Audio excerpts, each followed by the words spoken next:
사망과 권세를 깨뜨리시고 부활로 승리하신 하나님 아버지, 영광의 부활절 아침에 저희를 불러 모으셔 산 소망 가운데 예배하게 하시니 감사와 찬송과 영광을 올려드립니다. 무덤의 돌문을 여시고 죽음을 이기시며 다시 살아나신 주 예수 그리스도의 부활을 절망 가운데 있던 인류에게 주신 하늘의 승리요 영원한 생명의 선언이 옵나이다. 주여, 부활의 주님을 믿는다고 하면서도 여전히 두려움과 염려 속에 머물러 있던 저희를 용서하여 주옵소서. 빈 무덤을 바라보면서도 살아계신 주님을 삶 속에서 신뢰하지 못했던 믿음 없음을 긍휼히 여겨 주옵소서. 부활의 능력이 오늘 우리의 심령 가운데 역사하게 하여 하시고 죽어있던 기도의 열정이 살아나게 하시며 식어있던 사랑이 다시 타오르게 하옵소서. 절망의 자리에서 일어나 소망의 증인으로 서게 하옵소서. 주님의 몸된 교회가 부활의 기쁨을 충만케 하시고 어두운 세상 가운데 생명의 빛을 비추는 공동체가 되게 하옵소서. 주님으로 하여금 부활의 신앙으로 살게 하옵소서. 낙심한 자들에게 소망을, 눈물 흘리는 자들에게 기쁨의 기름을 전하는 하도 드림 교회 되게 하옵소서. 단위에 세우신 주님의 종에게 부활의 권능을 더하사 선포되는 말씀마다 생명의 역사가 일어나게 하시고 듣는 자마다 새 힘을 얻어 다시 일어서는 은혜가 있게 하옵소서. 정성껏 준비한 찬양도 기뻐 받아주시고 저희에게 은혜와 기쁨이 충만하게 하옵소서. 창립 4주년을 기념하며 주의 몸된 교회를 위해 헌신하는 모든 손길 위에 주의 은혜와 복을 넘치도록 내려 주옵소서. 이 시간 예배의 시종을 주님께 맡겨드리며 예수님의 이름으로 기도드립니다. 아멘. 오늘 말씀입니다. 요한복음 20장 24절에서 29절까지 말씀 읽도록 하겠습니다.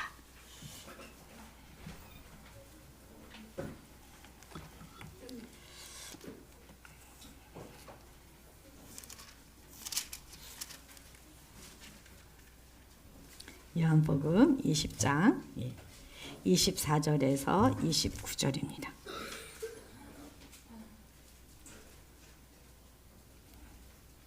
한 목소리로 읽겠습니다. 12 제자 중에 하나로서 디두모라 불리는 도마는 예수께서 오셨을 때에 함께 있지 아니한지라. 다른 제자들이 그에게 이르되 우리가 주를 보았노라 하니 도마가 이르되 내가 그의 손에 못자국을 보며 내 손가락을 그 못자국에 넣으며 내 손을 그 옆구리에 넣어보지 않고는 믿지 아니하겠노라 하니라. 여드레를 지나서 제자들이 다시 집안에 있을 때에 도마도 함께 있고 문들이 닫혔는데 예수께서 오사 가운데 서서 이르시되 너희에게 평강이 있을지어다 하시고 도마에게 이르시되 내 손가락을 이리 내밀어 내 손을 보고 내 자가 되지 말고 믿는 자가 되라. 도마가 대답하여 이르되 나의 주님이시여 나의 하나님이시니이다. 예수께서 이르시되 너는 나를 본고로 믿느냐? 보지 못하고 믿는 자는 복되도다 하시니라. 아멘. 아멘.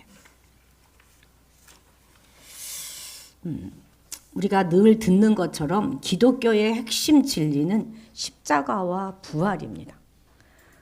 다시 죽고 다시 사는 것, 죽고 다시 사는 것, 이것이 바로 기독교의 핵심 진리죠. 잊으시면 안 됩니다. 죽지 않은 자는 결코 부활할 수 없어요. 그래서 이 십자가와 부활은 동전의 양면 같아서 어느 한 곳만은 하나만을 강조할 수는 없습니다. 둘 다 강조해야 되죠.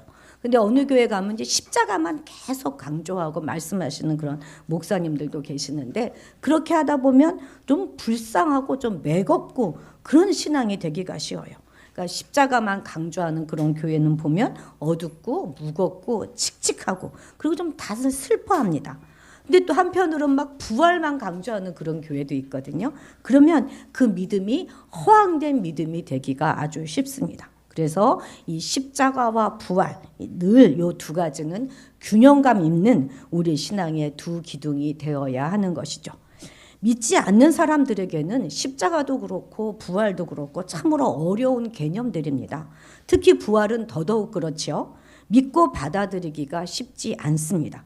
그런데 우리에게 있어서 그것을 믿느냐 믿지 않느냐 하는 것은 더 이상 문제가 되어서는 안 되겠죠. 아직도 부활이 사실인가 아닌가로 고민하시는 분들 계십니까? 죄의 싹은 사망이에요. 죄로 인해 죽음이 온 인류에게 미치게 되었습니다. 그런데 예수님은 죄가 전혀 없으신 분이시기 때문에 그런 죄가 없으신 분이신데 어떻게 죽음이 사망이 주님을 묶어둘 수가 있겠습니까? 정말 주님은 부활하실 수밖에 없는 거예요. 죄가 없으신 분이시니까. 너무나 분명한데 부활이 사실이냐 아니냐 하는 것이 우리에게 무슨 문제가 되겠습니까? 우리에게 문제는 그것이 사실이냐 아니냐 그것이 아니라 이제 그것이 나와 무슨 상관이 있느냐 그것이 문제입니다. 이 부활이 그 십자가가 나의 삶 가운데 실제 능력으로 변하지 않는다면 예수님의 부활 사건은 나하고는 아무 상관이 없는 그냥 2000년 전에 있었던 그런 사건에 불과한 것입니다. 아무리 예수님의 부활을 내가 확실하게 믿고 그냥 뭐 아멘을 12번도 더한다 하더라도 그것이 오늘 우리의 삶과 아무 연관이 없다면 그것은 정말 아무것도 아닌 것입니다. 요한복음 11장 25절 26절 함께 읽겠습니다. 예수께서 이르시되 나는 부활이요 생명이니 나를 믿는 자는 무릇 살아서 나를 믿는 자는 영원히 죽지 아니하리니 이것을 내가 믿느냐? 그렇습니다. 우리는 언젠가 주님이 오시는 그날 몸의 부활을 이룰 것입니다. 그래서 잠자던 모든 자들도 일어나고 영원한 부활에 이를 거예요.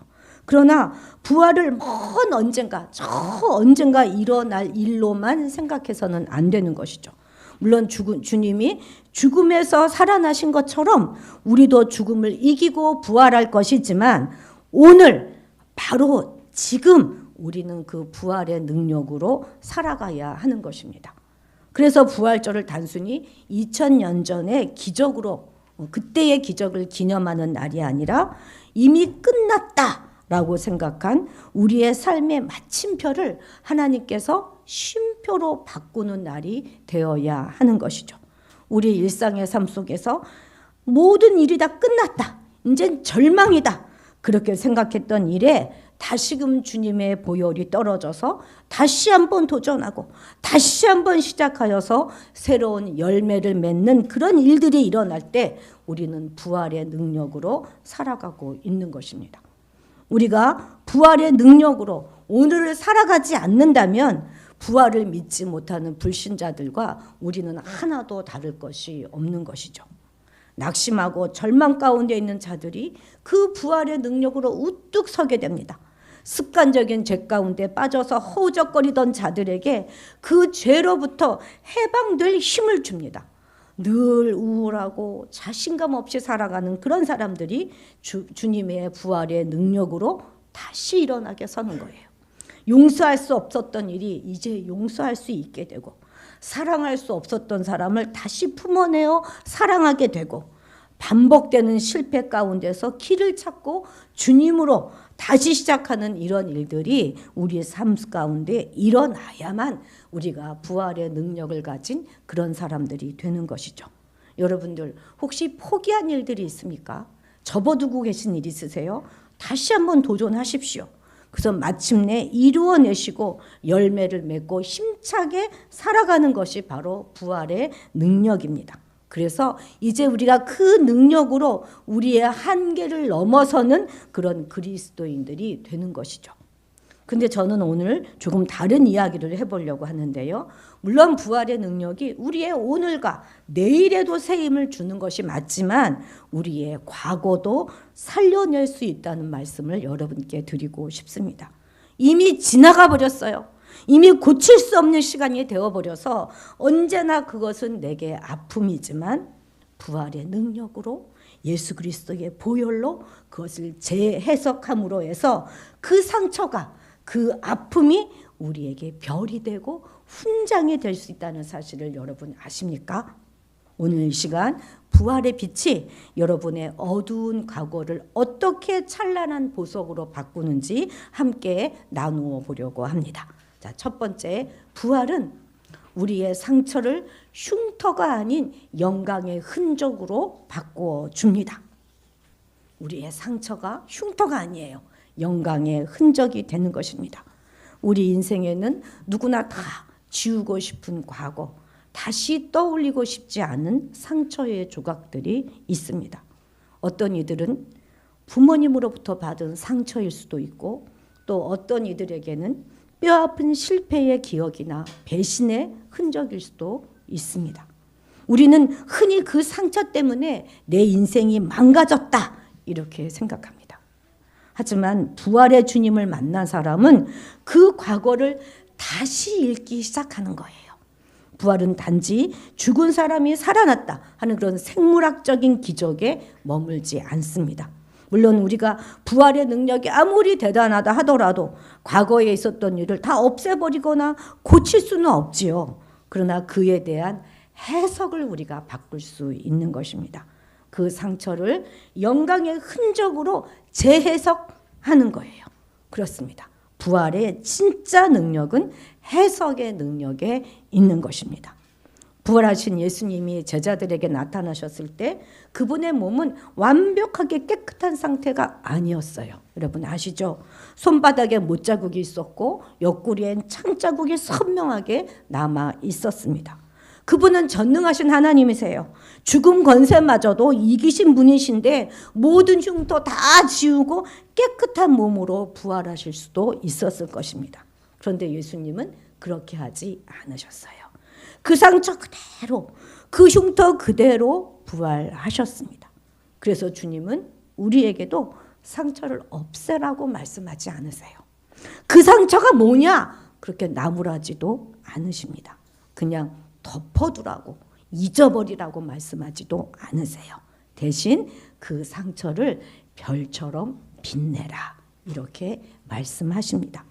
왜냐하면 그것은 그 상처는 더 이상 아픔과 패배의 증거가 아니기 때문입니다. 그것은 우리를 얼마나 사랑하셨는가 하는 것을 보여주신 사랑의 흔적입니다. 그렇습니다.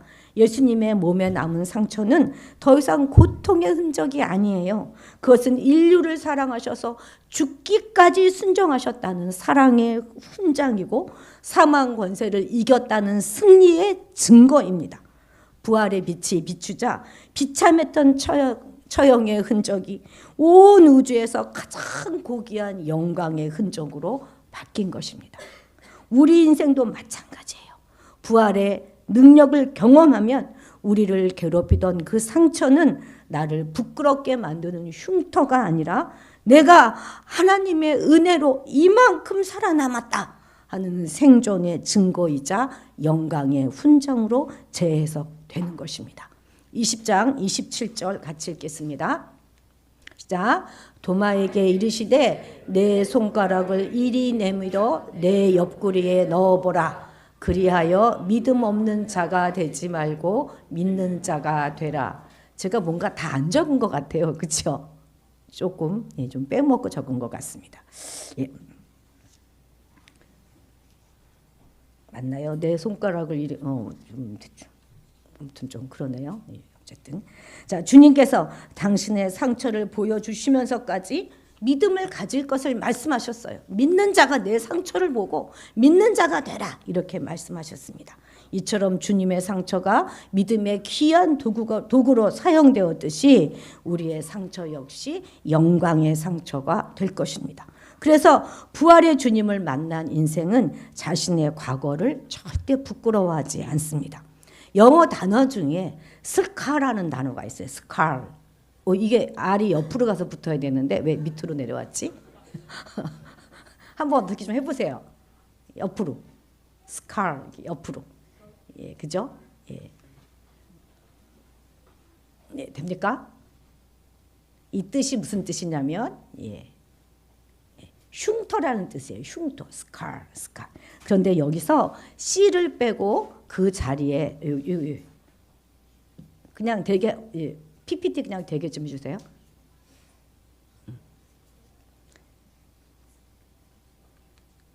상처거든요. 요거가 C를 빼고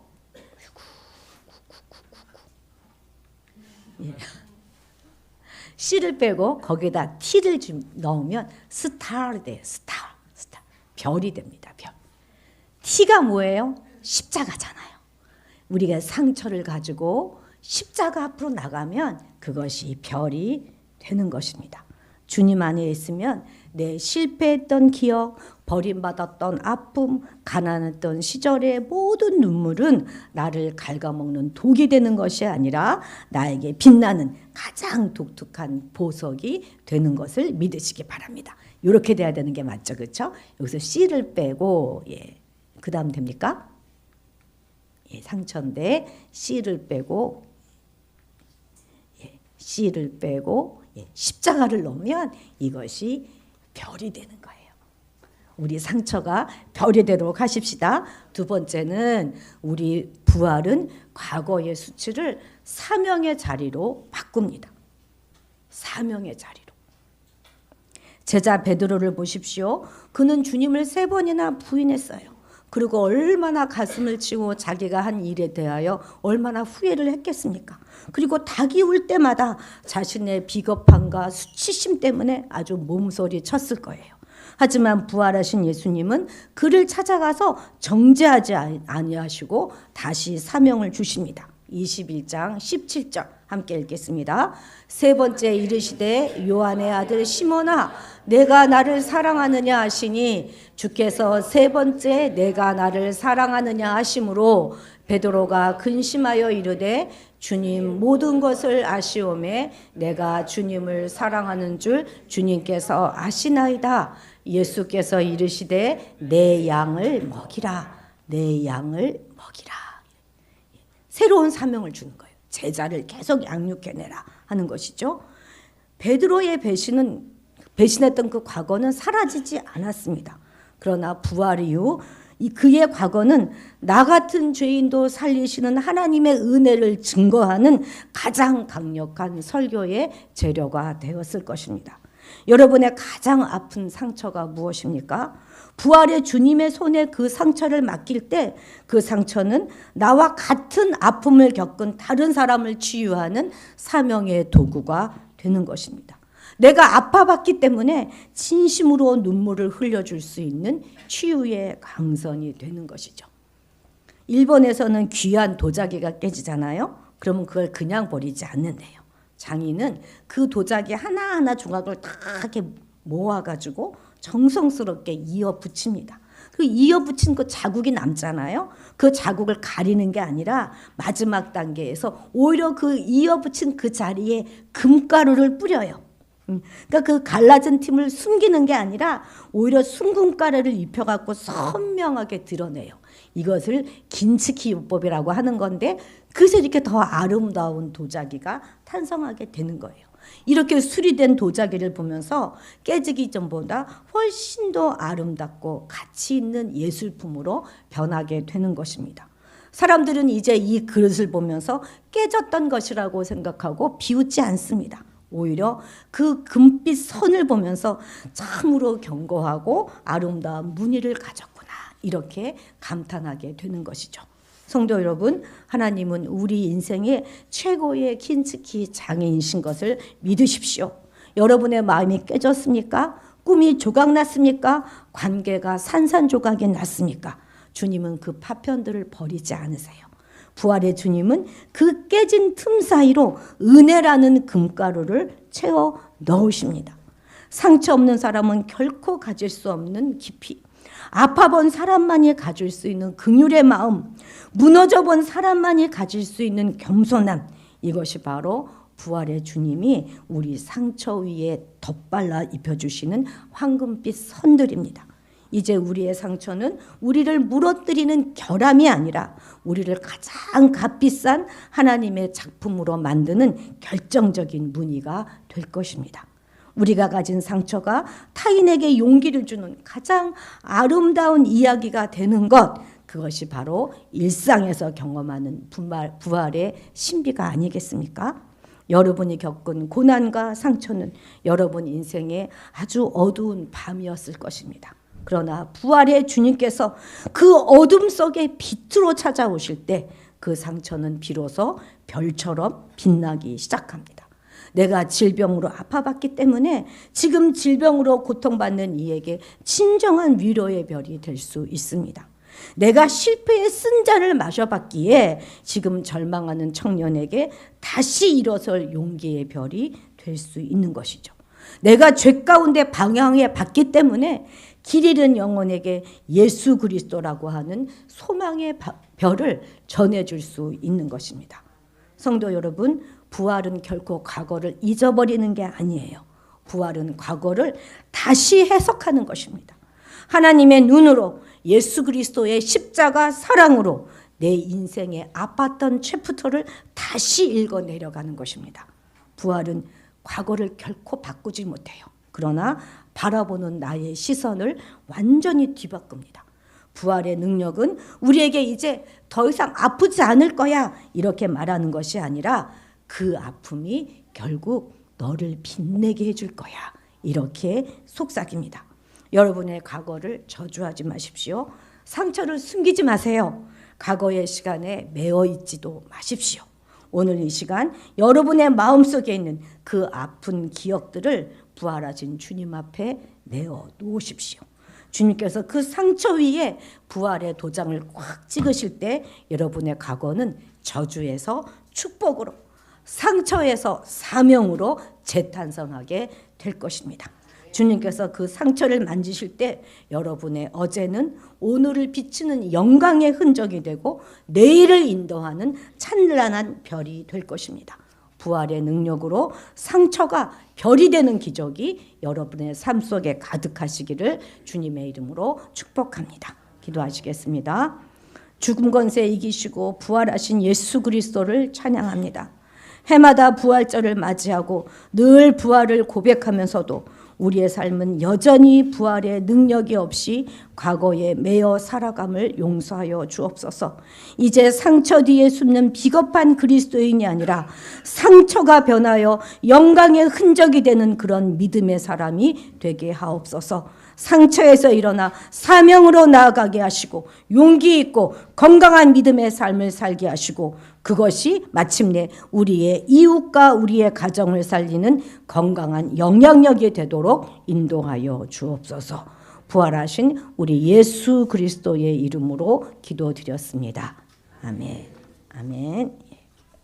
이제 성찬식 진행하도록